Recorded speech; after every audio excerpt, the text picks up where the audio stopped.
Anne Hidalgo était invitée dans le 8h30 sur France Info ce 25 octobre dans le cadre des matins présidentiels, ce qui lui a donné l'occasion de répondre à quelques questions comme le rapporte Télé Loisirs.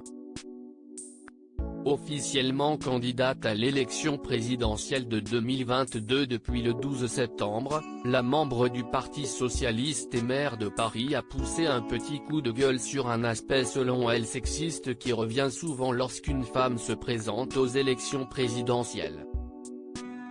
Lorsque la journaliste Salia Braclia lui a demandé ce que compte faire son compagnon Jean-Marc Germain, récemment victime d'une agression, si elle est élue présidente et que Marc Fauvel a surenchéri en demandant s'il faudra l'appeler premier homme de France, Anne Hidalgo avait déjà une réponse claire à donner.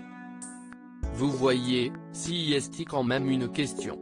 Eh bien il vivra sa vie professionnelle. Je suis toujours très choqué.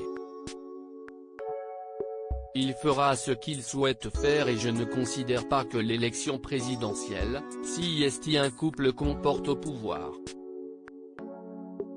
L'actuel maire de Paris a également dénoncé cette vision sexiste des choses.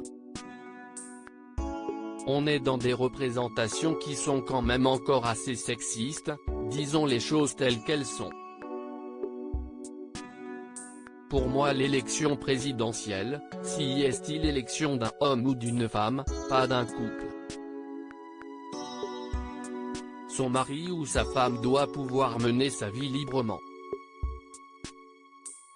Bien sûr qu'il y a un impact sur toute une famille quand vous devenez président de la République. Évidemment que si est quelque chose de très lourd pour une famille. Mais franchement, considérer qu'on serait élu en couple, ce n'est pas la 5e République, ce n'est pas la République française cette histoire-là. Si est autre chose qui se joue si on en est là dans la représentation. Si je suis élu je serai présidente de la République, et mon mari sera mon mari. Anne Hidalgo prête à choisir une femme comme Premier ministre ? Enfin malgré des sondages qui, pour l'instant, ne jouent pas en sa faveur et ne lui attribuent qu'un faible pourcentage d'intention de vote, la candidate du Parti socialiste a évidemment déjà réfléchi à un scénario plus que favorable dans lequel elle serait élue. Et si est le cas, elle a profité de son intervention pour souligner un détail concernant son choix de Premier ministre. Je pense qu'il est vraiment temps pour notre pays d'être cette grande nation moderne qui reconnaît les femmes à égalité. Quand même. Depuis plus de 30 ans, il n'y a pas eu une femme Premier ministre dans notre pays.